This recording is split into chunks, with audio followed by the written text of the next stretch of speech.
Olá pessoal, sejam todos bem-vindos neste canal, Projeto Marilinha Salvar Vidas para Transformá-las. Hoje eu trago uma mensagem muito urgente que você precisa ouvir urgentemente, porque você foi comprado por preço alto. Jesus está voltando e você tem que entender o contexto dessa mensagem e os últimos trechos dessa mensagem vai poder lhe chamar muita atenção, meu querido irmão. O projeto Marilinha procura despertar espiritualmente, emocionalmente. O projeto Marilinha está preocupado com a tua salvação, motivo pela qual você deve dar ouvido a essas mensagens. Caso contrário, lamento muito, o que vai acontecer contigo é algo muito trágico. Então termina o vídeo, mas antes de tudo, subscreva no canal, deixa o teu like, ativa o sininho das notificações para que você não perca nenhuma boa nova do Projeto Marilinha. Projeto Marilinha, salvar vidas para transformá-las.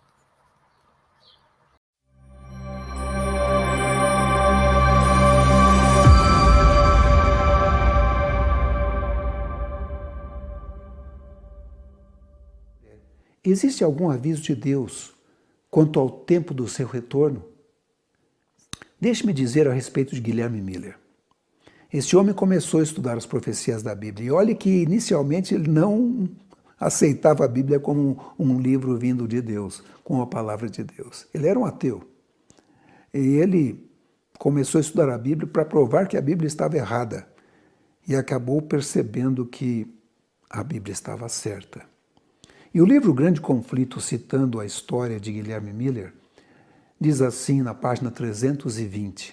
Vamos ler. Com intenso interesse estudou os livros de Daniel e Apocalipse, empregando os mesmos princípios de interpretação que para as demais partes das Escrituras, e descobriu, para sua grande alegria, que os símbolos proféticos podiam ser compreendidos. Viu que as profecias já cumpridas tiveram um cumprimento literal, que todas as várias figuras, metáforas, parábolas, símiles, etc., ou eram explicados em seu contexto, ou os termos em que eram expressos se achavam entendidos literalmente. Fiquei assim convencido, diz ele, de ser a Escritura Sagrada um conjunto de verdades reveladas tão clara e simplesmente apresentadas que o viajante, ainda que seja um louco, não precisa errar. Elo após elo na cadeia da verdade, recompensava seus esforços, enquanto passo a passo divisava as grandes linhas proféticas. Olha a linha do tempo aí. Anjos celestiais estavam a guiar-lhe o espírito e a abrir as Escrituras à sua compreensão. E continua dizendo o Grande Conflito, na página 323, Guilherme Miller. Outra espécie de prova que vivamente me impressionava o espírito, diz ele, era a cronologia das Escrituras. Notei que os acontecimentos preditos se haviam cumprido no passado e muitas vezes ocorreram dentro de um dado tempo. E aí ele começa a citar alguns tempos que estão na Bíblia. Vejam só, tempos que foram preditos e aconteceram naquele período de tempo. Os 120 anos do dilúvio, em Gênesis capítulo 6, verso 3. Os 7 dias que o deviam preceder com 40 dias de chuva predita, em Gênesis capítulo 7, verso 4. Os 400 anos da permanência temporária da semente de Abraão, em Gênesis 15, verso 13. Os 3 dias do sonho do copeiro mor e do padeiro mor, em Gênesis 40, de 12 a 20. Os 7 anos do faraó, em Gênesis 41, 28 a 54. Os 40 anos no deserto, de Números 14, 34. Os 3 anos e meio de fome, em 1 Reis 17, verso 1, Lucas 4, 25. O cativeiro de 70 anos, de Jeremias 25, 11.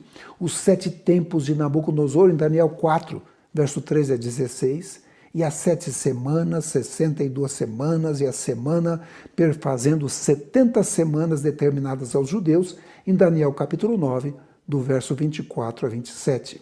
São tempos que limitaram acontecimentos que antes eram apenas assuntos de profecia, cumprindo-se de acordo com as predições. Cumprindo-se de acordo com as predições.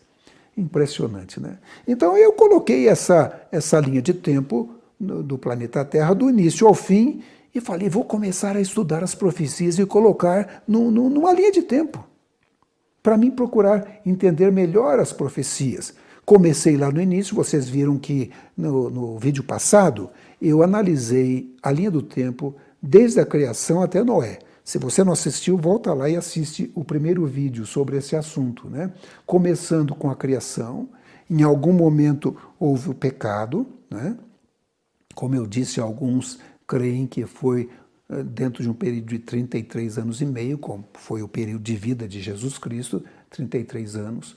Houve então, ali na questão, quando eles pecaram e tiveram que ser expulsos do jardim do Éden, uma promessa de Deus da vinda de Jesus, e a serpente, haveria ali então um grande conflito, a serpente feriria Jesus, mas Jesus esmagaria a cabeça da serpente, né? Era o plano da redenção começando a ser trazido à tona e sendo revelado ao homem, já em Gênesis capítulo 3, verso 15, no início da Bíblia, tão logo o homem pecou, né?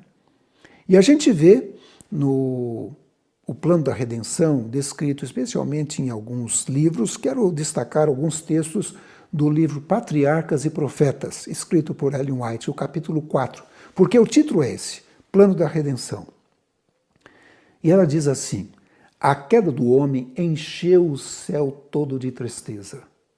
O mundo que Deus fizera estava manchado pela maldição do pecado e habitado por seres condenados à miséria e morte. Não parecia haver meio pelo qual pudessem escapar os que tinham transgredido a lei.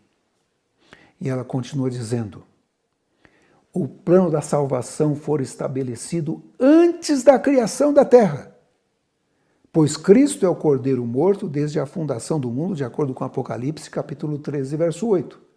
Foi, contudo, uma luta, mesmo para o Rei do Universo, entregar seu filho para morrer pela raça culposa. Mas Deus diz: mas Deus amou o mundo de tal maneira que deu seu Filho unigênito, para que todo aquele que nele creia não pereça, mas tenha vida eterna. Em João 3,16. Então nós temos aqui uma linha do tempo. A linha do tempo que começa lá no Éden, com o pecado, vem passando aí por Caim e Abel. Abel ofereceu ali um cordeiro, simbolizando a Jesus Cristo também. Depois temos o tempo no deserto, o santuário, quando houve esse oferecimento de sacrifícios diários e anuais. Vemos o batismo de Jesus, depois a sua morte, né? E vemos a promessa da sua segunda vinda. E tudo isso é o plano da redenção, que vai se cumprir. E aí fiquei pensando, bom, então se começou lá atrás, o fim da linha do tempo é o quê? A volta de Jesus. Vou colocar as profecias, então, nesta linha de tempo, começando lá no início e terminando ou culminando com a segunda vinda de Jesus, né? Aí vem a pergunta: quando ocorrerá a volta de Jesus? Vocês percebem que, na vez passada, no vídeo anterior, eu mostrei para vocês que os discípulos também tiveram essa mesma curiosidade, eram discípulos curiosos. Eles perguntaram: Senhor, quando ocorrerão essas coisas e que sinal haverá da tua vinda? Lá em Mateus 24. Também, se você vê em Daniel capítulo 12, depois que Jesus revela que naquele tempo Miguel, Jesus, vai se manifestar, um anjo também pergunta, lá em Daniel 12, Senhor, quando ocorrerão essas maravilhas? Nota impressionante como a curiosidade, né? Eu fico pensando, será que o quando é importante? Será que o tempo é importante? Deixe-me ler aqui um texto de Ellen White no Grande Conflito, na página 370.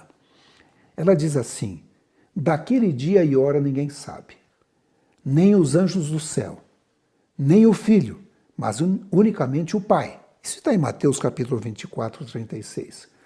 E ela continua dizendo: Conquanto ninguém saiba o dia ou a hora de sua vinda, somos instruídos quanto à sua proximidade e isto nos é exigido saber.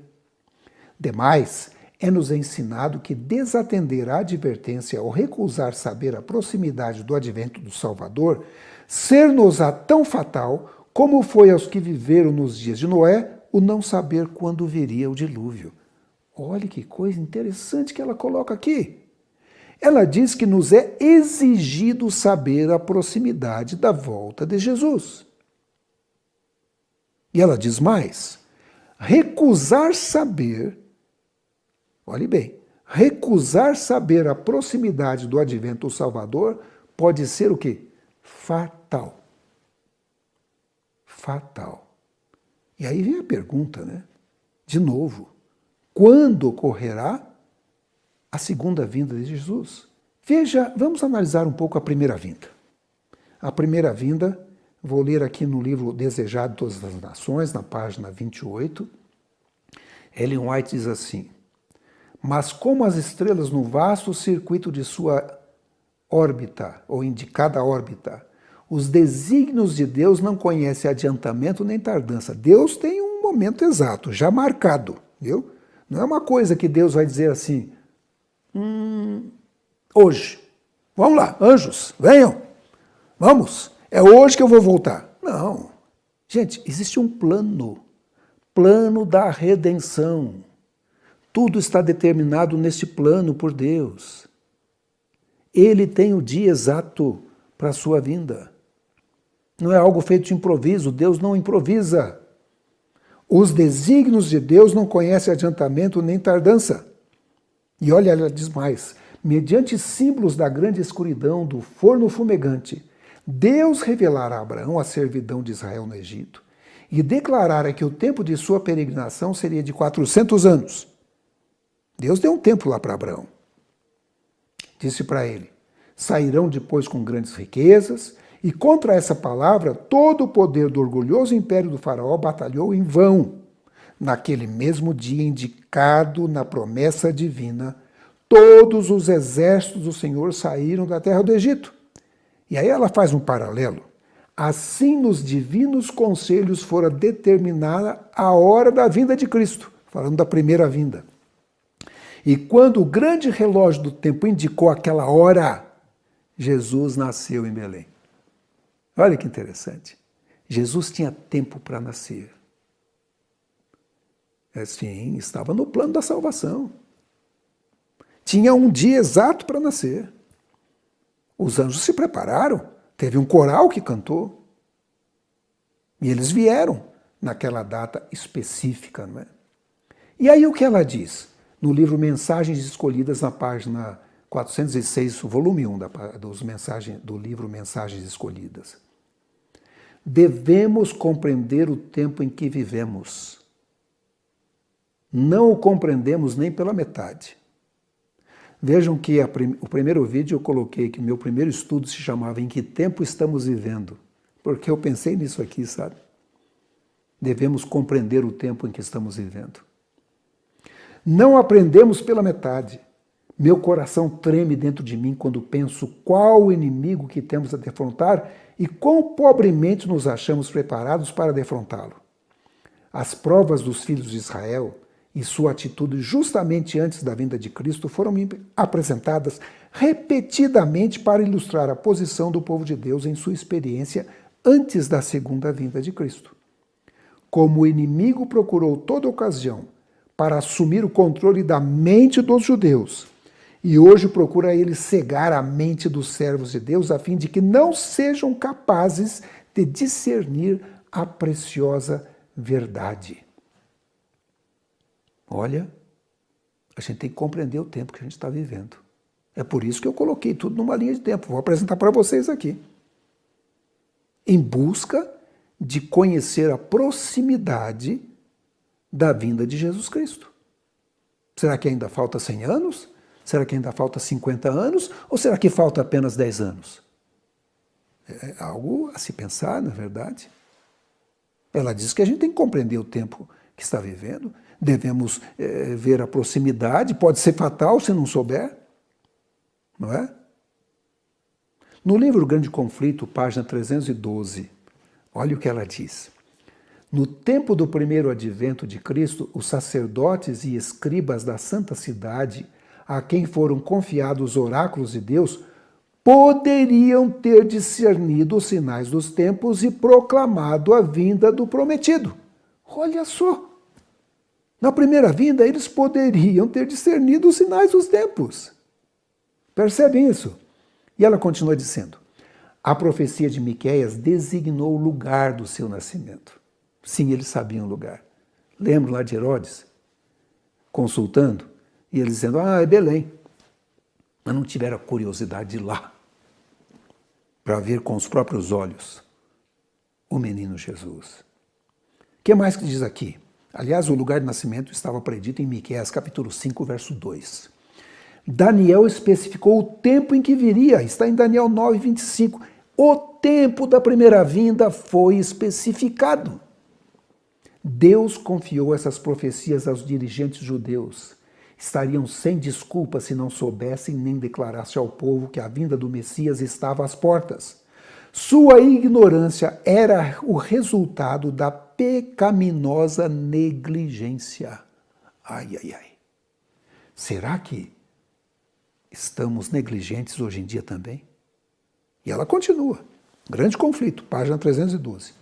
Com profundo e reverente interesse, deveriam encontrar-se a estudar o lugar, o tempo e as circunstâncias do grande acontecimento da história universal.